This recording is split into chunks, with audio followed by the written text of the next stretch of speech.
Em 2012, Zhong Shanyu tomou a decisão de largar o trabalho de engenheiro na ASML, que era a única empresa no mundo capaz de fabricar uma máquina top de linha da época.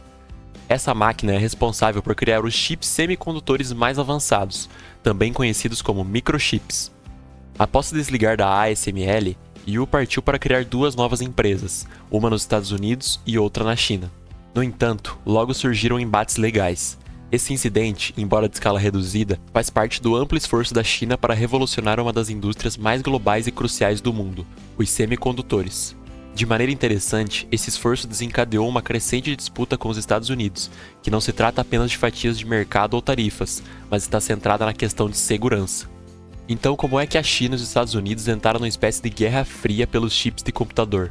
O primeiro chip semicondutor surgiu na década de 1950, inventado por engenheiros norte-americanos. Inicialmente era uma placa de silício com 4 transistores. A regra era simples: quanto mais transistores, mais potente o chip. Até 1960, os engenheiros já haviam quadruplicado o número de transistores, mantendo esse crescimento exponencial ano após ano. Chris Miller, autor da Chip War, explica que o fundador da Intel, Gordon Moore, previu que em 1965 a capacidade de computação produzida em um único chip duplicaria aproximadamente todos os anos. Essa previsão se manteve verdadeira, impulsionando os incríveis avanços em semicondutores. À medida que a China continuava a importar uma quantidade cada vez maior de chips para abastecer sua indústria de montagem, encontrava-se numa posição delicada. O governo chinês analisou minuciosamente a cadeia de suprimentos de tecnologia e percebeu que todo o ecossistema tecnológico chinês dependia do silício importado de adversários geopolíticos, como os Estados Unidos, o Japão e Taiwan. Reconhecendo isso como um risco significativo, os líderes chineses decidiram resolver o problema por conta própria. O governo chinês fez investimentos substanciais em suas próprias empresas de design e fabricação de chips. Essas empresas buscavam cada vez mais parcerias com empresas não chinesas, com o objetivo de estabelecer uma cadeia de suprimentos de chips completamente dentro da China. Embora a China tenha conseguido projetar, fabricar e montar algumas gerações mais antigas de chips de forma independente, ainda estava anos atrás na criação dos chips mais avançados. Para ter uma ideia, considere um chip com cerca de 114 bilhões de transistores, muito além dos 4 presentes nos chips de 1960.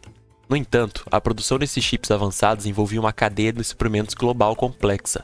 Apenas 3 empresas americanas produziam o software necessário para projetar chips avançados, enquanto a fabricação real exigia uma máquina fabricada exclusivamente pela ASML. Essa máquina, por sua vez, dependia de equipamentos produzidos exclusivamente nos Estados Unidos. Finalmente, apenas empresas em Taiwan e na Coreia do Sul tinham a capacidade de montar e fabricar os chips processadores mais avançados, tornando-os os pontos de estrangulamento crítico na cadeia de suprimentos. A China encontrava-se totalmente dependente dessas fontes externas para chips avançados, levando o governo chinês a adotar medidas drásticas. Em 2019, quando os Estados Unidos tentaram prender Zhong Shanyu, ele já havia se mudado para a China e emergiu como CEO de uma empresa que produzia com sucesso software semelhante ao da ASML.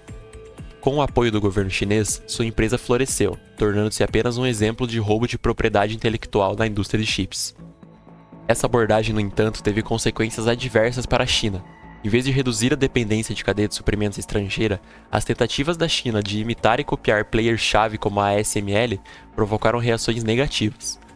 O governo dos Estados Unidos e outros países passaram a enxergar os subsídios da China não apenas como uma questão econômica, mas como uma preocupação de segurança. Ao mesmo tempo, a relação entre Estados Unidos e China estava mudando de cordial para competitiva, intensificando ainda mais as tensões.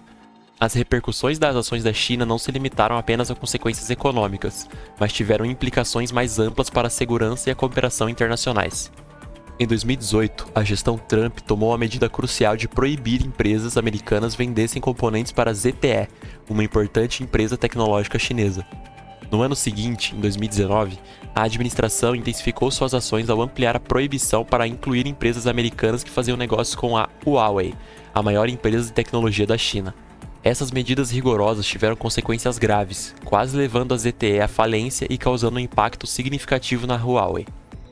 Em 2022, sob a liderança do novo presidente Joe Biden, os Estados Unidos voltaram sua atenção diretamente para a indústria de chips da China como um todo. Inicialmente, o governo proibiu todas as empresas americanas de vender chips avançados para a China. No entanto, não parou por aí. Também restringiu as empresas de design chinesas de usar software de design e equipamentos de fabricação nos Estados Unidos. Além disso, impôs restrições às empresas globais que utilizam tecnologia de semicondutores dos Estados Unidos, impedindo-as de vender chips avançados à China. Os Estados Unidos exploraram estrategicamente esses pontos de estrangulamento para impedir o avanço da China na indústria de chips, marcando uma clara mudança na perspectiva anterior de que o comércio e as trocas de tecnologia com a China eram mutuamente benéficas. O governo dos Estados Unidos aprovou legislação destinando bilhões de dólares para investimentos em suas próprias empresas fabricantes de chips.